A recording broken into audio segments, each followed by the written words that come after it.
Hello. Bonjour. Salut Christine. Bonjour Morgane. Alors je suis très contente ce matin de te poser des questions. J'ai vraiment envie d'avoir ton point de vue et ta réflexion sur ça.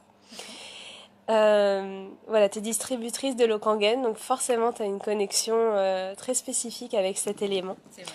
J'adore l'eau, ce sujet me passionne, je sais que toi aussi. Du coup, est-ce que tu pourrais juste, voilà, en quelques mots, faire un parallèle entre cet élément et la médecine chinoise, qui est ta spécialité? Oui, oui.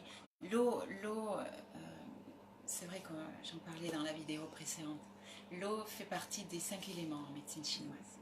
Hein, nous avons le feu, la terre, le métal, l'eau et le bois. Et actuellement, dans l'hiver, nous sommes dans cet élément de l'eau. L'eau, c'est la vie. Et, et ce matin, c'était extraordinaire ce qui s'est passé. Il y a toujours des synchronicités dans la vie qui arrivent. Il suffit juste de les attraper ou de les décoder. Et je savais que tu venais. Alors j'ai pris un livre au hasard dans ma bibliothèque. Bon. L'harmonie des énergies, guide de la pratique taoïste.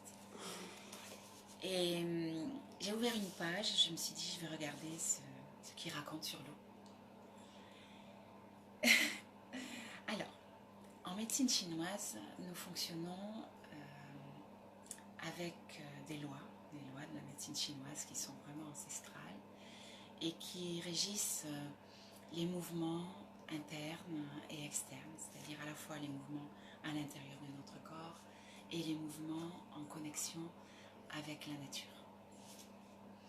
Et les taoïstes ont fait ça très bien, puisqu'ils ont étudié pendant longtemps toutes ces logiques de fonctionnement.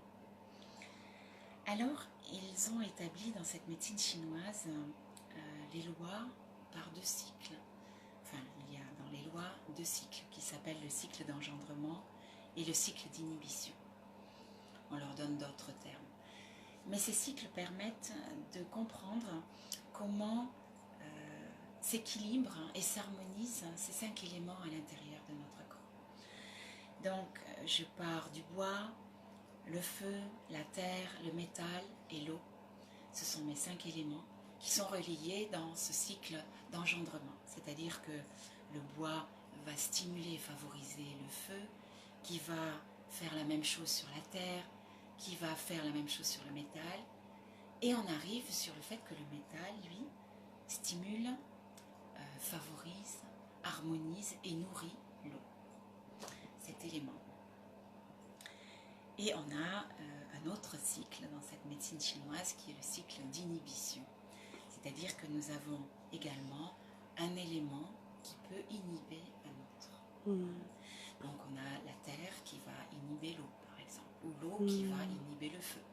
Hein, si je prends de la terre et que je la mets dans une flaque d'eau, l'eau va disparaître, donc elle est inhibée. Si je prends de l'eau et je vais la jeter sur du feu, le feu va s'éteindre, donc je vais inhiber mon feu.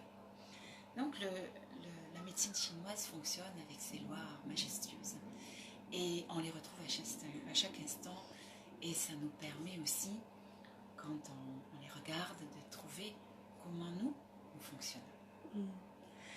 Alors je reviens sur ce livre qui expliquait comment justement le métal va nourrir l'eau.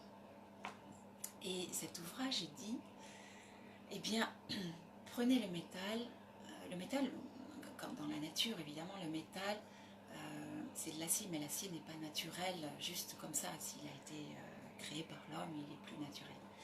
Donc le métal dans la nature va être la pierre, les minéraux. Et là, dans ce livre, il explique, l'auteur, que le métal peut être vu comme une matière qui s'oxyde. Et quand elle s'oxyde, elle produit de l'hydrogène. Et cet hydrogène va venir nourrir l'eau. Pourquoi ? Parce que l'eau, c'est la molécule H2O. Bien.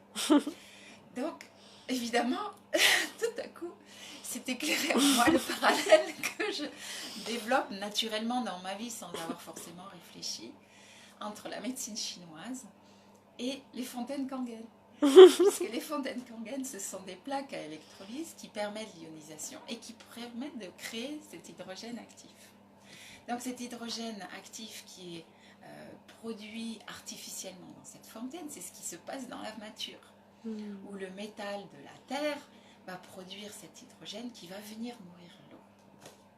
Donc nous sommes en hiver, il faut nourrir l'eau. Et en même temps, je suis une femme, non plus dans le côté yin qui est l'eau. Je suis une femme aussi avec ses émotions, avec un signe astrologique qui est double de l'eau. Donc je suis 2 fois plus dans les émotions que monsieur ou madame tout le monde. Donc toute ma vie, j'ai cheminé à chercher, à comprendre comment je pouvais bien gérer mes eaux, mes émotions à l'intérieur de moi-même. Et devinez quoi, naturellement, je suis allée vers la fontaine Kangen qui, aujourd'hui, je fais le lien, me permet de nourrir cette eau, de la calmer, de l'harmoniser, sans que j'aille courir forcément dans la montagne. Moi, j'adore courir dans la montagne et me baigner dans les rivières. Seulement, je vis à Paris. Ouais, bien sûr. Je suis loin de ça. Voilà. Bah, merci. Partager la découverte du matin. Merci pour partager ta passion, ta féminité et puis aussi ces petits instants de ta conscience. Merci à toi d'être là, Jeanne.